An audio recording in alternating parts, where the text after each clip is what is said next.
Hi, Todd VanDenburg here with VanDenburg Capital Management and another Uncommon Sense update. So my apologies for not getting this out yesterday. It was my wife's birthday and I got sidetracked, so today is your update. It actually turns out to be a good thing that I'm doing the update today because the markets are just having a horrible day. The Dow's down almost 1,400 points, roughly 5%. And the experts are talking about how the markets are going down now because there's concerns about a second wave and what that might mean to the economy. Now, Secretary Mnuchin came out yesterday and said pretty emphatically, as we start to open things up again, we're going to keep them open. We are not going to shut down again because of a second wave. And that's not because people don't care or the government doesn't care about people's health.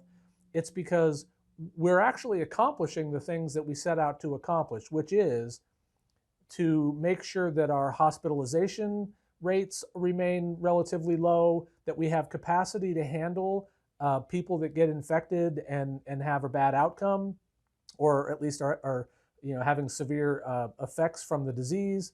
So let's keep this all in balance, right? The headlines are interesting, and the markets, yes, are down big today, but let's not forget that we're basically today where we started the month of June. So anybody who got their May investment statements, if they hadn't been awake for the last 10 or 11 days and looked at their accounts today, they'd be like, oh, pretty uneventful, or start to June. So don't let the volatility get in the way of sound economic decisions. And so what we're focusing on here, again, is the high frequency data. That's stuff that we can look at to tell us, as the economy starts to open up again, are we seeing people come back to work? And last week we had a jobs number come out where the experts had anticipated over 8 million jobs being lost in the month of May. And what we learned is we actually gained 2.5 million jobs. Now, that's the biggest economic miss in the history of economics.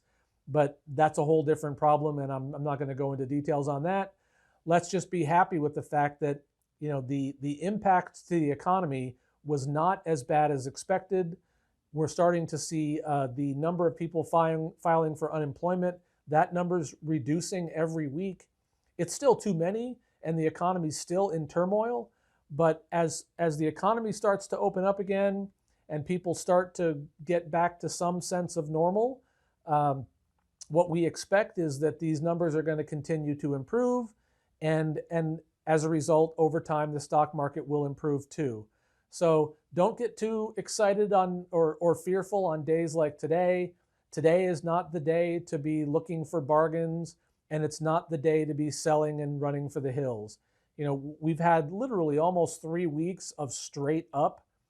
Just a few weeks ago, I was talking about how the Dow was fluctuating between 23,500 and 24,500, and it fell to 25,500 today.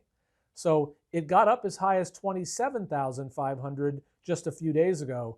So again, if we put it into perspective, the markets went down an awful lot for really not a math-based reason.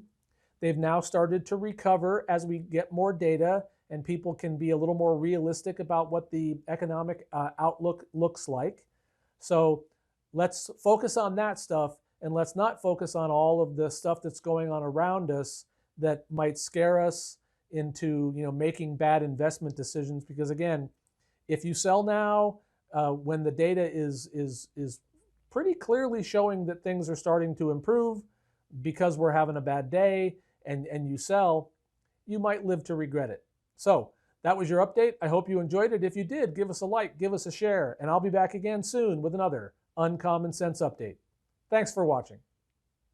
If you'd like to be the first to hear of more Uncommon Sense updates like these, please click the subscribe button below. We'd really appreciate it. Thanks again.